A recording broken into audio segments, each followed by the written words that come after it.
बहुत शुक्रिया अरशद परवेज। एक और आम खबर है सहीवाल से, जहां पुलिस के मुकाबले के दौरान शहीद होने वाले एएसआई मुमताज हुसैन के कातिल नजीबुल्लाह की पुलिस मुकाबले में हलाकत हो गई है। इश्तिहारी मुलजिम ने चंद दिन कबल पुलिस के साथ मुकाबले के दौरान एक एहलकार को शहीद कर दिया था। आम खबर से आपको आगाह कर रहे हैं, सहीवाल से खबर है जहाँ इश्तिहारी मुलजिम नजीबुल्लाह पुलिस मुकाबले में हलाक हो गया है।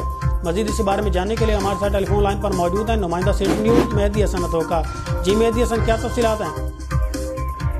जी बिल्कुल, कुछ दिन कबल थाना तिरखांवाला की हदूद में एक पुलिस मुकाबला हुआ था, जिसमें इश्तिहारी मुलजमान की फायरिंग से थाना तिरखांवाला के एएसआई मलिक मुमताज हुसैन नथोका शहीद हो गए थे।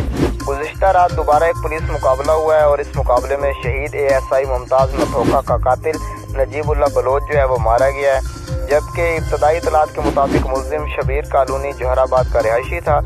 यहाँ हम नाजरीन को ये भी बताते चलें कि इस केस में मुलविस 2 और अफराद को भी 2 दिन कबल गिरफ्तार कर लिया गया था और आला हुकाम की जानिब से मुतल्लिका डीएसपी और एसएचओ अजमत जोया की कारकर्दगी को सराहा गया है। जी बहुत शुक्रिया मेहदी हसन अथोका। उधर पीरकोट में दरिया